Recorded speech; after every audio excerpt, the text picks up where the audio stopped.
Hello hi friends, ಎಲ್ಲರಿಗೂ ನಮಸ್ಕಾರ. ನಾನು ನಿಮ್ಮ ಆರ್ ಜೆ ವೆಂಕಟೇಶ್ ಮಾತಾಡ್ತಾ ಇದ್ದೀನಿ. ವೆಂಕೀಸ್ ವಿಲೇಜ್ ಲ್ಯಾಪ್ಟಾಪ್ ಚಾನಲ್ಗೆ ಸ್ವಾಗತ ಸುಸ್ವಾಗತ.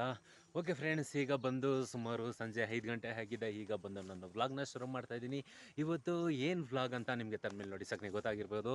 ಹೌದು ಫ್ರೆಂಡ್ಸ್, ಹಾಗಲಕಾಯಿ ನಾಟಿ ಮಾಡೋಣ ಬನ್ನಿ. ಇವತ್ತು ಏನಂದರೆ ನಾಟಿ ಮಾಡಿ ಸುಮಾರು 2 ದಿನಗಳಾಗೋಯ್ತು. ಯಾಕಂದರೆ ನಾಟಿ ಮಾಡೋವಾಗ ವ್ಲಾಗ್ ಮಾಡೋಕ್ಕಾಗಲಿಲ್ಲ. ಓಕೆ, ಈಗ ನಾಟಿ ಮಾಡಿರೋದು ಹೇಗೆ ಇದೆ ಅಂತ ಬನ್ನಿ ನೋಡ್ಕೊಬರೋಣ. ಅದಕ್ಕಿಂತ ಮುಂಚೆ ಇದೆ ಫಸ್ಟ್ ನಮ್ಮ ಯೂಟ್ಯೂಬ್ ಚಾನಲ್ ನೋಡ್ತಾ ಇದ್ದರೆ ದಯವಿಟ್ಟು ಒಂದು ಸಬ್ಸ್ಕ್ರೈಬ್ ಮಾಡಿ. ನೀವೊಂದು ಸಬ್ಸ್ಕ್ರೈಬ್ ಮಾಡೋದ್ರಿಂದ ಈ ರೀತಿಯಾಗಿ ನಾವು ಮಾಡೋ ಪ್ರತಿಯೊಂದು ವೀಡಿಯೋ ಕೂಡ ಫಸ್ಟ್ ನಿಮಗೆ ನೋಟ್ಸ್ ಬರುತ್ತೆ. ನೀವು ಮೊದಲಾಗಿ ನೋಡ್ಬೋದು.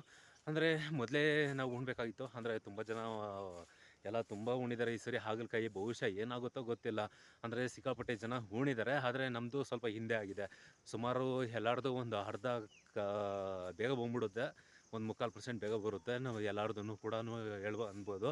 ಅಷ್ಟು ಏರಳವಾಗಿ ಈ ಸರಿ ಹಾಗಲಕಾಯಿ ಎಲ್ಲಿ ನೋಡ್ರೋ ಹಾಗಲಕಾಯಿ ಈ ರೀತಿಯಾಗಿ ಉಣಿದ್ದಾರೆ. ಅಂದರೆ ಇವಾಗ ಈ ಹಾಗಲಕಾಯಿ ನಾಟಿ ಮಾಡೋ ಒಂದು ಸೀಸನ್ ಇದು. ಯಾಕಂತ ಹೇಳಿದ್ರೆ ಇಲ್ಲಿಂದ ಸ್ವಲ್ಪ ರೇಟುಗಳು ತುಂಬ ಚೆನ್ನಾಗಿ ಸಿಗುತ್ತೆ ಅನ್ನೋ ಒಂದು ಕಾರಣಕ್ಕೆ ಬಂದು ಈ ರೀತಿಯಾಗಿ ಮಾಡ್ತಾರೆ. ಅಂದರೆ ಆಷಾಢ ಗಾಳಿ ಬಂದಿದೆ ಅಂತ ಹೇಳಿದ್ರೆ ಸಮುದ್ರದಲ್ಲಿ ಬಂದು ಮೀನುಗಳನ್ನ ಹಿಡಿಯೋಂಗಿಲ್ಲ. ಅದನ್ನು ಇದು ಮಾಡ್ತಾರಲ್ವ, ಆವಾಗ ಮೀನುಗಳು ಯಾವಾಗ ಸಿಗಲ್ಲ ಆವಾಗ ಬಂದು ಈ ಹಾಗಲಕಾಯಿನ ತುಂಬ ತಿಂತಾರಂತೆ. ಅದಕ್ಕೋಸ್ಕರ ಏನಂದರೆ ರೇಟುಗಳು ತುಂಬ ಚೆನ್ನಾಗಿರುತ್ತೆ. ಅದಕ್ಕೋಸ್ಕರ ಹಾಗಲಕಾಯಿ ಈ ಒಂದು ಟೈಮಲ್ಲಿ ನಾಟಿ ಮಾಡೋದು ಜಾಸ್ತಿ. ಅಂದರೆ ನನ್ನದೇ ಸ್ವಲ್ಪ ಲೇಟ್ ಆಗಿರೋದು. ಬೇರೆ ಬುರ್ದೆಲ್ಲ ಆಲ್ರೆಡಿ ನಾಟಿ ಮಾಡಿದ್ದಾರೆ. ಕೆಲವೊಂದು ಚಪ್ರಕ್ಕೆ ಹೋಗಿದೆ, ಕೆಲವೊಂದು ಶ್ಯಾಂಪಲ್ಲು ಕೂಡ ಹಾಳಾಗೋಗಿದೆ. ಅಷ್ಟು ಫಾಸ್ಟಾಗಿ ಉಣಿದ್ದಾರೆ. ಪರವಾಗಿಲ್ಲ, ಇವಾಗಂತೂ ಒಳ್ಳೆ ಬೆಲೆ ಇದೆ ಹಾಗಲಕಾಯಿ. ಓಕೆ ಬನ್ನಿ ಫ್ರೆಂಡ್ಸ್, ಇವಾಗ ನಾವು ನಾಟಿ ಮಾಡಿರೋ ಹಾಗಲಕಾಯಿ ಹೇಗಿದೆ ಅಂತ ನೋಡ್ಕೊಬರೋಣ. ಅಂದರೆ ಮಾಮೂಲಿ ನಾವು ಸುಮಾರು 3 ಬೆಳೆ ಇದರಲ್ಲೇ ಆಗೋಯ್ತು. ಅಂದರೆ ಹಾಗಲಕಾಯಿ ಯಾವುದೇ ರೀತಿಯಾಗಿ ಬೇರೆ ಬೆಳೆನೇ ಇಕ್ಕಿಲ್ಲ ಈ ಒಂದು ಚಪ್ರಕ್ಕೆ. ಅಂದರೆ ಸುಮಾರು ಒಂದು 3 ಬೆಳೆ, ಇದು 3ನೇ ಬೆಳೆ. ಆಲ್ರೆಡಿ ಎರಡು ಬೆಳೆ ಆಗೋಯ್ತು. ಅದು ಹಾಗಲಕಾಯಿನೇ ಹಿಂದಿನ ಒಂದು ಬ್ಲಾಗಲ್ಲಿ ತೋರಿಸಿದ್ದೀನಿ, ಅದು ಕೂಡ ನೋಡ್ಬೋದು ನೀವು. ಅಂದರೆ ಹಿಂದಿನ ಒಂದು ಬ್ಲಾಗಲ್ಲಿ ನೋಡಿದ್ರೆ ನಿಮಗೆ ನೋಡಿದರೆ ತುಂಬ ಚೆನ್ನಾಗಿ ಗೊತ್ತಿರುತ್ತೆ. ನಮ್ಮ ಡೈಲಿ ನೋಡೋ ನಮ್ಮ ಒಂದು ಸಬ್ಸ್ಕ್ರೈಬರ್ಸ್ಗೆ ತುಂಬ ಚೆನ್ನಾಗಿ ಗೊತ್ತಿರುತ್ತೆ. ಓಕೆ, ಈ ಒಂದು ತೋಟಕ್ಕೆ ಸತತವಾಗಿ ಸುಮಾರು ಇವಾಗ 3ನೇ ಸರಿ ಹಾಗಲಕಾಯಿನ ಪದೇ ಬೆಳೀತಾನೆ ಇದ್ದೀನಿ. ಓಕೆ ನೋಡೋಣ, 3ನೇ ಸರಿ ಅಂದರೆ 2 ಸರಿನೂ ಕೂಡ ತುಂಬ ಚೆನ್ನಾಗಿ ಬಂತು. ಒಳ್ಳೆ ಕ್ರ್ಯಾಪ್ ಅಂತೂ ಬಂದಿದೆ. ಇವಾಗ ಹೇಗೆ ಬರುತ್ತೆ ಅಂತ ಇದು ಕೂಡ ಕಾದು ನೋಡೋಣ. ಓಕೆ, ಈಗ ಬಂದು ಹಾಗಲಕಾಯಿ ಎಲ್ಲ ನಾಟಿ ಮಾಡಿದ್ದೀವಿ. ಹಂಟೆಲ್ಲ ತೇರ್ಗಡೆ ಆಗ್ತಾಯಿದೆ. ಅಂದರೆ ಒಳ್ಳೆ ಕ್ಲೈಮೇಟ್ ಅಂತೂ ತುಂಬ ಚೆನ್ನಾಗಿ ಇದೆ. ಓಕೆ, ಬ್ಯಾಕ್ ಕ್ಯಾಮರಾ ಆನ್ ಮಾಡ್ತೀನಿ, ಹೇಗೆ ಉಣಿದ್ದೀನಿ ಅಂತ ನೋಡಿಕೊಂಡು ಬನ್ನಿ.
ಓಕೆ ಫ್ರೆಂಡ್ಸ್, ನೋಡ್ಕೊಂಬಂದ್ರಲ್ಲ. ಅಂದರೆ ಮೊದಲು ಇದೇ ಒಂದು ತೋಟಕ್ಕೆ ಹಾಗಲಕಾಯಿ ಇಕ್ಕಿದ್ದೆ. ಸುಮಾರು ಒಂದು 2 ಬೆಳೆ ಅದೇ ಕಂಟಿನ್ಯೂ ಆಗಿ, ಬೇರೆ ಬೆಳೆನೇ ಚೇಂಜ್ ಮಾಡಿಲ್ಲ. ಇವಾಗೂ ಕೂಡ ಅದೇ ಹಾಗಲಕಾಯಿನೇ ಉಣ್ತಾ ಇದ್ದೀನಿ. ಅಂದರೆ 2 ಸರಿನೂ ಕೂಡ ಪರವಾಗಿಲ್ಲ, ತುಂಬ ಚೆನ್ನಾಗಿ ಒಳ್ಳೆ ಕ್ರ್ಯಾಪ್ ಅಂತ ಬಂತು, ಒಳ್ಳೆ ಬೆಲೆ ಅಂತೂ ಸಿಕ್ತು. ಪರವಾಗಿಲ್ಲ ಅಂತಲೇ ಹೇಳ್ಬೋದು. ಹಾಗೆ ಒಬ್ಬೊಬ್ರು ಕಮೆಂಟ್ ಮಾಡ್ತಾರೆ, ಹಣ ಹಾಗಲಕಾಯಿ ಇವಾಗ ನಿಮ್ಮದು ಲಾಸ್ಟ್ ಆಗಿದೆಯಲ್ಲ, ಅದು ಎಷ್ಟು ದುಡ್ಡಾಯಿತು, ಮತ್ತು ಬೀನ್ಸ್ ಎಷ್ಟಾಯಿತು, ಇನ್ನೊಂದು ಎಷ್ಟಾಯಿತು ಅಂತ ಇದೇ ರೀತಿಯಾಗಿ ಒಂದೊಂದು ಕಮೆಂಟ್ ಬರುತ್ತೆ. ಅಂದರೆ ಇದು ಒಂದೇ ಸರಿ ನಾವು ಕಿತ್ಬಿಟ್ಟು ಲಾಸ್ಟ್ ಆಗಲ್ಲ. ಇದೇನಂತ ಹೇಳಿದ್ರೆ ಸತತವಾಗಿ ಸುಮಾರು ಇವಾಗ ನೋಡಿ, ಮೊನ್ನೆ ಓದು ಕ್ರ್ಯಾಪೇ ನಾವು ತೊಗೊಂಡ್ರೆ ಹಾಗಲಕಾಯಿ ಸುಮಾರು ಒಂದು 6 ತಿಂಗಳು ನಮಗೆ ಒಳ್ಳೆ ಕ್ರ್ಯಾಪ್ ಅಂತ ಬಂದು 6 ತಿಂಗಳಿಂದ ಯಾರು ಕೂಡ ನಾವು ಲೆಕ್ಕ ಹಾಕೊಂಡು ಕೂತ್ಕೊಳಲ್ಲ. ಅದೇ ರೀತಿಯಾಗಿ ಅಂದರೆ ಮಾರ್ಕೆಟ್ಗೆ ಹೋಗುತ್ತೆ, ಮತ್ತು ಅದರಿಂದ ನಮಗೆ ದುಡ್ಡು ಕೂಡ ಬರುತ್ತೆ. ಕೆಲವೊಂದು ಗೊತ್ತಿರುತ್ತಲ್ಲ ನಿಮಗೆ, ರೈತರಿಗೆ ತುಂಬ ಚೆನ್ನಾಗಿ ಗೊತ್ತಿರುತ್ತೆ. ಅಂದರೆ ಬಂದಿದೆ ಅಂತ ಹೇಳಿದ್ರೆ ತೋಟಕ್ಕೆಲ್ಲ ಗೋಲ್ಡ್ ಆಗಿರ್ಬೋದು, ಹಾಳುಗಳಾಗಿರ್ಬೋದು, ಔಷಧಿಗಳಾಗಿರ್ಬೋದು, ಇನ್ನೊಂದು ಮತ್ತೊಂದು ಇದೆಲ್ಲ ಖರ್ಚುಗಳು ಇದ್ದೇ ಇರುತ್ತೆ. ಅದನ್ನೆಲ್ಲ ಇದು ಮಾಡಿಕೊಂಡು ಬಿಲ್ಗಳೆಲ್ಲ ಇಟ್ಕೊಂಡು ನಾವು ಲೆಕ್ಕ ಹಾಕೊಂಡು ಕುತ್ಕೊಳಕ್ಕಾಗಲ್ಲ. ಅದು ಆ ಥರ ನಾವು ಹಾಕೊಂಡು ಕುತ್ಕೊಳೋದು ಇಲ್ಲ ಅಂತಲೇ ಅದನ್ನು ಹಾಕೊಂಡು ಕುತ್ಕೊಳೋದು ಇಲ್ಲ. ಅಂದರೆ ಒಬ್ರೊಬ್ರು ಆ ಥರ ಮಾಡ್ತಾರೆ, ಈ ಬೆಳೆನಲ್ಲಿ ಇಷ್ಟ ಆಗಿದೆ, ಆ ಬೆಳೆನಲ್ಲಿ ಇಷ್ಟ ಆಯಿತು ಅಂತ ಹೇಳ್ತಾರೆ. ಆದರೆ ನಾವು ಅದನ್ನೆಲ್ಲ ಲೆಕ್ಕ ಇಟ್ಕೊಳಕ್ಕೆ ಹೋಗಲ್ಲ. ಅಲ್ಲಿ ಬರೋದು, ಅಲ್ಲಿ ಖರ್ಚು, ಇನ್ನೊಂದು ಮತ್ತೊಂದು ಹಾಳು ಮುಳು ಎಲ್ಲ ಇದ್ದೇ ಇರುತ್ತಲ್ವ. ಅದಕ್ಕೋಸ್ಕರ ಅದೆಲ್ಲ ನಾನು ಲೆಕ್ಕ ಇಟ್ಕೊಳಕ್ಕೆ ಹೋಗಲ್ಲ. ಓಕೆ ಫ್ರೆಂಡ್ಸ್, ಹಾಗೆ ಟಿಲ್ಲರು ಕೂಡ ಓಡಿಸೋದು ಇದು ವ್ಲಾಗ್ ಮಾಡಿದೆ. ಈಗ ನೋಡಿ ನಮ್ಮ ತೋಟ ಎಷ್ಟು ಚೆನ್ನಾಗಿ ಕಾಣಿಸ್ತಾ ಇದೆ, ಅಂದರೆ ಬಟ್ಟ ಬೈಲು ಎಷ್ಟು ಚೆನ್ನಾಗಿ ಕಾಣಿಸ್ತಾ ಇದೆ. ಅಂದರೆ ಟಿಲ್ಲರು ಒಳ್ಳೆ ಟಿಲ್ಲರ್ ಹೊಡೆದು ಸುಮಾರು ಒಂದು 2 ದಿನ, ಇವತ್ತವರೆಗೂ ಕೂಡ ಮಳೆನೇ ಇಲ್ದಿರ ಆಗೋಯ್ತು. ಒಳ್ಳೆ ಕೆಲಸ ಇದು ನನಗಂತೂ. ಅಥವಾ ಏನಾದ್ರು ಮಳೆ ಬಿದ್ದಿದ್ರೆ ಮತ್ತೆ ಅದೇ ರೀತಿಯಾಗಿ ಹುಲ್ಲುಗಳು ಅದೇ ರೀತಿಯಾಗಿ ಒಣಗ್ತಾರಿಲ್ಲ, ಅಂಟ್ಕೊಂಬಿಟ್ಟಿರೋವು. ಇವಾಗ ನೋಡ್ತಾ ಇದ್ದೀರಲ್ಲ, ತುಂಬ ಚೆನ್ನಾಗಿ ಬಿಸಿಲು ಕಾಯಿತು, ಮತ್ತು ಹುಲ್ಲೆಲ್ಲ ಕ್ಲೀನಾಗಿ ಸೀದ್ಕೊಂಡು ಹೊರಟೋಯ್ತು. ಯಾವುದೇ ರೀತಿಯಾಗಿ ಇನ್ನೂ ತೊಂದರೆನೇ ಇರೋದಿಲ್ಲ. ಹಾಗೆ ಈ ಹಾಗಲಕಾಯಿ ನಾರು ಹೇಗೆ ಬಂದಿರುತ್ತೆ ಅಂತ ತುಂಬ ಜನಕ್ಕೆ ಗೊತ್ತಿರಲ್ಲ. ಕೆಲವೊಬ್ರು ಗೊತ್ತಿರುತ್ತೆ, ಕೆಲವೊಬ್ರು ಗೊತ್ತಿರಲ್ಲ. ಅದು ಕೂಡ ನಿಮಗೆ ನಾನು ಇವಾಗ ತೋರಿಸ್ತೀನಿ. ಅಂದರೆ ಹಾಗಲಕಾಯಿ ಬಂದು ಈ ಥರ ಮಾಮೂಲಿ ಕ್ರೇಟ್ಗಳೆಲ್ಲ ಬರೋದು. ಇದೇ ಒಂದು ಕ್ರೇಟ್ಗಳಲ್ಲಿ ಹಾಗಲಕಾಯಿ ನಾರು ಬರೋದು. ಅಂದರೆ ಇದೇ ಕ್ರೇಟಲ್ಲಿ ಹಾಗಲಕಾಯಿ ಬರೋದು ನೋಡ್ತಾ ಇರ್ಬೋದು. ಬೇರೆ ಕ್ರೇಟ್ ಮಾತ್ರ ತೋರಿಸ್ತಾ ಇದ್ದೀನಿ, ನಾರಿಲ್ಲ ಅಂದ್ಕೊಂಡಿದ್ದೀರಾ. ಆಲ್ರೆಡಿ ಎಲ್ಲ ಉಣ್ಣಿದ್ದೀನಿ. ಆದರೂ ಕೂಡ ಇನ್ನೂ ಒಂದು 2 ಕ್ರೇಟು ನಾವು ಮಾಡ್ಕೊಂಡಿದ್ದೀವಿ. ಅಂದರೆ ಇನ್ನೂ ಮಿಗಿಲಿದೆ. ಅದನ್ನು ನಾವು ಇನ್ನು ಹೋಗಿರೋವು ಬಂದಿರೋವು ಒಂದೊಂದು ಸತ್ತೋಗುತ್ತೆ, ಒಂದೊಂದು ಗೊಂಡೆ ಹುಳ ತಿಂದಾಗುತ್ತೆ, ಇನ್ನೊಂದು ಮತ್ತೊಂದು ಬಿಸಿಲು ಜಾಸ್ತಿ ಆಗಿ ಇನ್ನೊಂದು ಮತ್ತೊಂದು ಆಗಿ ನಾರುಗಳನ್ನ ಸತ್ತಿದೆ ಅಂತ ಹೇಳಿದ್ರೆ ಆ ಜಾಗಕ್ಕೆ ಇನ್ನೊಂದ್ಸರಿ ಅದನ್ನು ಉಣ್ಕೊತೀವಿ. ಇವಾಗ ಅದು 2 ಕ್ರೇಟ್ ಹಂಗೆ ಇದೆ. ಮಿಷಿನ್ ಮನೇಲಿ ಇದೆ, ಬನ್ನಿ ತೋರಿಸ್ತೀನಿ. ಸಾರಿ, ಚಿಲ್ಕ ಟೈಟ್ ಆಗ್ಬಿಟ್ಟಿದೆ, ಒಂದು ನಿಮಿಷ ರೀ.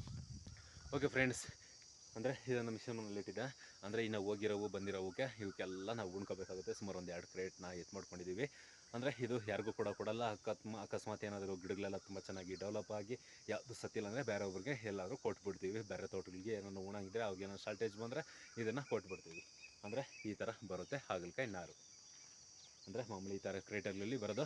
ಅಂದರೆ ಇದು ನಾವು ಒಬ್ರೊಬ್ರು ಬಂದು ನರ್ಸರಿನೆಲ್ಲ ತೊಗೊಂಡು ಹೋಗ್ತಾರೆ, ಆದರೆ ನಾವು ಆ ಥರ ಮಾಡಲ್ಲ. ಅಂದರೆ ನಾವೇ ಬೀಜ ತೊಗೊಂಡೋಗಿ ಕೊಟ್ಟು ಅದಾದಮೇಲೆ ಬಂದು ಸುಮಾರು ಒಂದು 20 ದಿನಕ್ಕೆಲ್ಲ ಸಸಿ ಬಂದ್ಬಿಡುತ್ತೆ. ಸಸಿ ಉಣೋದಕ್ಕೆ ಬಂದ್ಬಿಡುತ್ತೆ. ಸುಮಾರು ಒಂದು 20 ದಿನಕ್ಕೆಲ್ಲ ತಯಾರಾಗಿ ನಿಲ್ಲುತ್ತೆ. ಅಂದರೆ ನಾಟಿ ಮಾಡೋದಕ್ಕೆ ತಯಾರಾಗಿ ನಿಲ್ಲುತ್ತೆ. ಅದಾದಮೇಲೆ ನಾವು ನರ್ಸರಿನಲ್ಲಿ ಕೊಟ್ಟಿರ್ತಾರಲ್ಲ, ಒಂದು ಟ್ಯಾಕ್ಟ್ರು ಅಥವಾ ಒಂದು ಟ್ಯಾಂಪೋನ ಏನೋ ಒಂದು ಮಾಡ್ಕೊಂಡೋಗಿ ನಾವು ಹೋಗಿ ಕ್ರೇಟ್ಗಳನ್ನ ಎತ್ಕೊಂಡು ಬಂದು ನೆಕ್ಸ್ಟು ಉಳುಮೆ ಮಾಡಿ, ಅಂದರೆ ನಾವು ಬೀಜ ನರ್ಸರಿ ಕೊಟ್ಟಿದ್ದೇವೆ ಅಂತ ಹೇಳಿದ್ರೆ ಅಷ್ಟೊತ್ತಿಗೆ ಬಂದು ನಾವು ಭೂಮಿನ ಹದ ಮಾಡಿಕೊಂಡು ಗೊಬ್ಬರ ಹಾಕ್ಕೊಂಡು ಎಲ್ಲ ರೀತಿಯಾಗಿ ಸಿದ್ಧವಾಗಿ ಇಡ್ತೀವಿ. ಸಿದ್ಧವಾಗಿದ್ದಾದಮೇಲೆ ನೆಕ್ಸ್ಟ್ ಬಂದು ಈ ಥರ ಬರುತ್ತೆ. ಈ ಥರ ಉಣ್ತೀವಿ. ಸುಮಾರು ಒಂದು 40 ದಿನಕ್ಕೆಲ್ಲ ನಾವು ಕರೆಕ್ಟಾಗಿ ಮೈಂಟೈನ್ ಮಾಡ್ಕೊತ ಕರೆಕ್ಟಾಗಿ ಡೆವಲಪ್ ಮಾಡ್ಕೊತ ಹೋಗ್ಬಿಟ್ರೆ, ಟೈಮ್ ಟು ಟೈಮ್ ನೀರು, ಟೈಮ್ ಟು ಟೈಮ್ ಗೊಬ್ಬರ, ಟೈಮ್ ಟು ಟೈಮ್ ನಾವು ಔಷಧಿನ ಕೊಟ್ಕೊಂಡೋದ್ರೆ ಸುಮಾರು 40 ದಿನಕ್ಕೆಲ್ಲ ಬಂದು ಹಾಗಲಕಾಯಿ ಶಾಂಪಲ್ ಆಗಿಬಿಡುತ್ತೆ. ಸುಮಾರು ಒಂದು 40 ದಿನಕ್ಕೆಲ್ಲ ಆಲ್ಮೋಸ್ಟ್ ಶಾಂಪಲ್ ಆಗುತ್ತೆ. ಓಕೆ, ಇವಾಗ ಸದ್ಯಕ್ಕೆ ಅಲ್ಲಿ ಇಟ್ಬಿಡೋಣ. ಅಂದರೆ ಇದು ಬಂದು ಮಿಷನ್ ಮನೇಲಿ ಇಟ್ಬಿಟ್ಟಿದ್ದೀನಿ. ಅವಾಗವಾಗ ಡೈಲಿ ನೀರು ಹಾಕ್ತೀವಿ. ಯಾಕಂದರೆ ಇನ್ನು ಹೋಗೋ ವೇಸ್ಟೋ ಬರೋ ವೇಸ್ಟೋ ಗೊತ್ತಿಲ್ಲ. ಅದಕ್ಕೋಸ್ಕರ ಈ ಥರ ಮಿಷನ್ ಮನೇಲಿ ಇಟ್ಟಿದ್ದೀನಿ ನೆರಳಲ್ಲಿ. ಓಕೆ ಫ್ರೆಂಡ್ಸ್, ನೋಡಿದ್ರಲ್ಲ, ಅಂದರೆ ಹಾಗಲಕಾಯಿ ನಾಟಿ ಮಾಡೋದು ಈಗ ವ್ಲಾಗ್ ಮಾಡಿದ್ದೀನಿ. ನೆಕ್ಸ್ಟು ಕಾಯಿ ಬರೋವರೆಗೂ ಕೂಡ ಏನು ಕೆಲಸ ಮಾಡ್ತೀವಿ, ಏನಿಲ್ಲ, ಏನು ಬೇಸಾಯ ಕೊಡ್ತೀವಿ, ಏನು ಔಷಧಿ ಹೊಡಿತೀವಿ, ಪ್ರತಿಯೊಂದು ಕೂಡ ನಿಮಗೆ ಇನ್ಫಾರ್ಮೇಷನ್ ನಾವು ಕೊಡ್ತಾ ಹೋಗ್ತೀವಿ. ಅದನ್ನೆಲ್ಲ ನೀವು ನೋಡ್ಬೇಕಂದ್ರೆ ನೀವೇನು ಮಾಡಬೇಕು, ನಮ್ಮೊಂದು ಯೂಟ್ಯೂಬ್ ಚಾನಲ್ನ ಸಬ್ಸ್ಕ್ರೈಬ್ ಮಾಡಬೇಕು. ಆ ರೀತಿಯಾಗಿ ಸಬ್ಸ್ಕ್ರೈಬ್ ಮಾಡಿದ್ರೆ ನಾನು ಹಾಗಲಕಾಯಲ್ಲಿ ಏನೇ ಕೆಲಸ ಮಾಡಿದ್ರು, ಯಾವುದೇ ಔಷಧಿ ಹೊಡೆದ್ರು, ಯಾವ ಬೇಸಾಯ ಹಾಕಿದ್ರು ಪ್ರತಿಯೊಂದು ಕೂಡ ವ್ಲಾಗ್ ಮಾಡ್ತೀನಿ. ಪ್ರತಿಯೊಂದು ಕೂಡ ನಿಮ್ಮ ಜೊತೆಗೆ ನಾನು ಶೇರ್ ಮಾಡ್ಕೊತೀನಿ. ಅದನ್ನೆಲ್ಲ ಮಿಸ್ ಮಾಡಿದ್ರೆ ನೀವು ಕಾಯಿ ಬರೋವರೆಗೂ ಕೂಡ ನೋಡ್ಬೋದು. ಓಕೆ ಫ್ರೆಂಡ್ಸ್, ಅದಕ್ಕೋಸ್ಕರ ಸಬ್ಸ್ಕ್ರೈಬ್ ಮಾಡಿ. ಓಕೆ ಫ್ರೆಂಡ್ಸ್, ನೋಡಿದ್ರಲ್ಲ, ಈ ವಿಡಿಯೋ ನಿಮ್ಗೆ ಇಷ್ಟ ಆಗಿರೋದು ದಯವಿಟ್ಟು ಒಂದು ಲೈಕ್ ಮಾಡಿ, ಶೇರ್ ಮಾಡಿ, ಹಾಗೆ ಸಬ್ಸ್ಕ್ರೈಬ್ ಅಂತ ತರಬೇಡಿ. ನೀವೊಂದು ಸಬ್ಸ್ಕ್ರೈಬ್ ಮಾಡೋದ್ರಿಂದ ಈ ರೀತಿಯಾಗಿ ನಾವು ಮಾಡೋ ಪ್ರತಿಯೊಂದು ವಿಡಿಯೋ ಕೂಡ ಫಸ್ಟ್ ನಿಮಗೆ ನೋಡ್ಕೊಂಡು ಬರುತ್ತೆ, ನೀವು ಮೊದಲಾಗಿ ನೋಡ್ಬೋದು. ಓಕೆ ಫ್ರೆಂಡ್ಸ್, ಈಗ ವಿಡಿಯೋ ಮುಗಿಸ್ತಿದ್ದೀನಿ. ನಾಳೆ ಸೋಡು ಎತ್ಕೊಂಡು ಆದಷ್ಟು ಬೇಗದಿಂದ ಬರ್ತೀನಿ. ಅಲ್ಲಿವರೆಗೂ ಕಾಯ್ತಾ ಇರಿ. Take care. By friends.